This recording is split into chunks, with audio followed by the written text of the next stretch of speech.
नमस्कार, अभिव्यक्ति में आपका स्वागत है। इस बार हम आपके लिए लेकर आए हैं उस बेहतरीन आवाज को जिसने पिछले 7 दशकों से रेडियो के चाहने वालों के दिलों में राज कर रखा है। जी हाँ, हम बात कर रहे हैं अमीन सयानी साहब की। अमीन सयानी साहब हमारे साथ वीडियो इंटरव्यू के लिए तो तैयार नहीं हुए, लेकिन ऑडियो में उन्होंने अपनी वो सारी बातें कह दी जो हम जानना चाहते थे।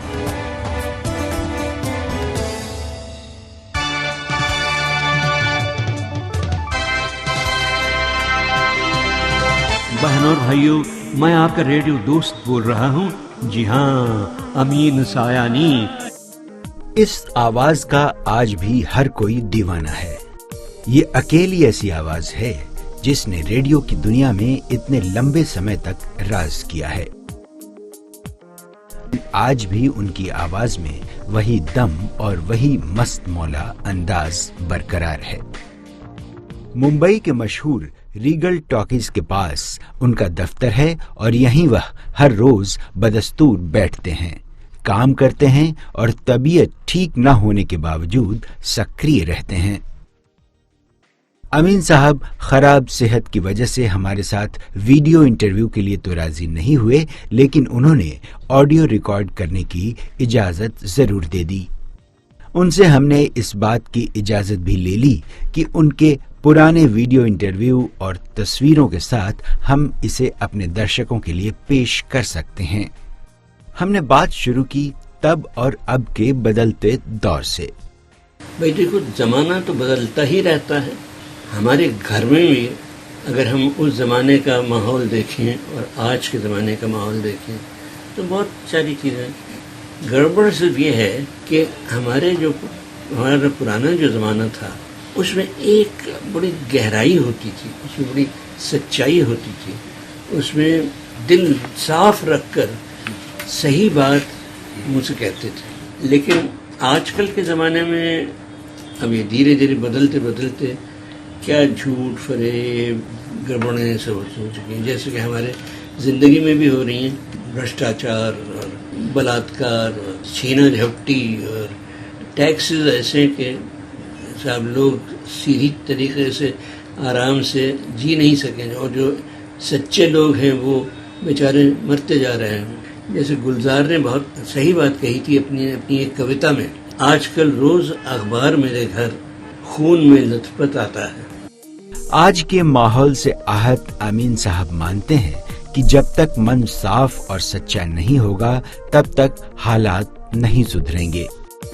जब तक सच्चाई, सत्य अच्छी तरह से हमारे दिलों में, हमारे कामों में, हमारे बर्ताव में ना आ जाए तब तक ये माहौल सुधरेगा नहीं। ये हालत बिगड़ती ही चली जाएगी, यहाँ तक कि हिंदुस्तान बर्बाद हो जाएगा। फिर उन्होंने बताया कि कैसे उनके परिवार में गांधी जी का असर था, कैसे उनकी अम्मी कुलसुम साहनी को गांधी जी ने अपनी बेटी माना और कैसे उनके बड़े भाई हमीद साहब ने उनका रिश्ता रेडियो से जोड़ा। मैं गांधीवादी हूँ। स्वतंत्रता का जो आंदोलन चल रहा था उस जमाने में मैं स्कूल स्टूडेंट था, लेकिन गांधी जी, नेहरू, इन सब का हमारे परिवार में बड़ा असर था, क्योंकि मेरे जो अब्बा के चाचा थे रहमतुल्लाह साहनी, जो कि गांधी जी को लॉयर बनाने में उन्होंने बहुत मदद की थी। उनको साउथ अफ्रीका भी ले गए थे, बहुत मदद की। और हमारे नाना जो थे वो थे रजबली पटेल, वो मौलाना आज़ाद के भी डॉक्टर थे और गांधी जी के भी डॉक्टर थे। उस ज़माने से हमारे परिवार में स्वतंत्रता का आंदोलन जो है वो बड़े गहरे तरीके से आया। और सबसे बड़ी बात ये हुई कि गांधी जी ने हमारी अम्मा को अपनी बेटी बना लिया था। कुलसुम साहनी नाम था। उन्होंने उनको बुलाकर कहा कि देखिए, हमें क्लिश हिंदी नहीं चाहिए, हमें चाहिए ऐसी हिंदुस्तानी जो सब समझ सकें, और एक ऐसी चीज़ जो सब समझ सकें, वो हिंदुस्तानी फिल्म संगीत। तो उसी तरह की भाषा वो चाहते थे। तो कहने लगे कि बेटी तुम एक पखवाड़िक पत्रिका शुरू करो, जर्नल, जो कि 3 लिपियों में छपे। देवनागरी में छपे एक तो, जो कि मराठी की भी लिपि है और हिंदी की भी लिपि है। दूसरी लिपि हो गुजराती और तीसरी लिपि हो उर्दू। तो तीनों लिपियों में छपे, मगर लाइन टू लाइन भाषा बिल्कुल सरल हिंदुस्तानी हो, जो सब समझ सके। तो अम्मा ने ये शुरू किया। हमारे घर में ही वो एडिट और पब्लिश होता था। रहबर उसका नाम था। रहबर का मतलब है पथ प्रदर्शक। मैं उसमें एज अ प्यून जुड़ गया। अंग्रेजी बहुत अच्छी तरह बोलता था। मैं इंग्लिश ब्रॉडकास्टर था बचपन में। तो आपका रेडियो की तरफ जुड़ाव उसी दौर में हुआ? हाँ, उसी दौर में हुआ। और मेरे बड़े भाई जो थे हमीद, वो इंग्लिश के बड़े अच्छे ब्रॉडकास्टर थे, फर्स्ट क्लास ब्रॉडकास्टर। तो उन्होंने मुझे वहाँ वो ले जाकर पहले रेडियो से ताल्लुक जोड़ा मेरा। उन्होंने ये भी बताया कि कैसे उन्होंने थिएटर किए और कैसे उनकी आवाज धीरे धीरे निखरती चली गई।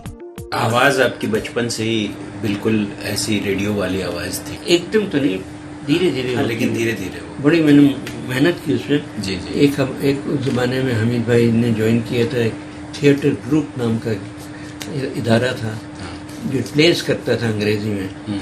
उसके जो डायरेक्टर थे यालक पद्म सिंह, नाम सुना होगा। उनके बड़े भाई, पहला नाम मैं बोल रहा हूँ, सुल्तान पद्म सिंह। वहाँ भी मैं जाता था, वहाँ भी देखता। तो आपने भी थिएटर किया? थिएटर बहुत किया। अपने गीतमाला के सफर और रेडियो सिलोन से रिश्ते की कहानी के साथ साथ अपने जीवन के तमाम पहलुओं को उन्होंने एक कंपनी के डिजिटल रेडियो के लिए करीब 50 किस्तों में बयान किया है। कैसे वो 19 साल के थे और मुंबई के सेंट जेवियर कॉलेज में पढ़ते थे। वहीं बीबीसी के कार्यक्रम रिकॉर्ड होते थे। 1952 में जब रेडियो सिलोन पर बिना का गीतमाला शुरू हुआ तो उसके लिए अमीन साहब को लिया गया।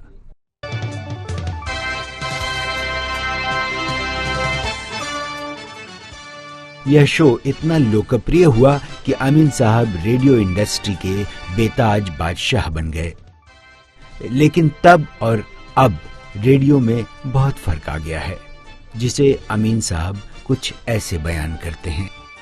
उस जमाने में रेडियो का स्तर इतना ऊंचा था कि देश में जो सबसे बड़े राइटर्स थे, प्रेजेंटर्स थे,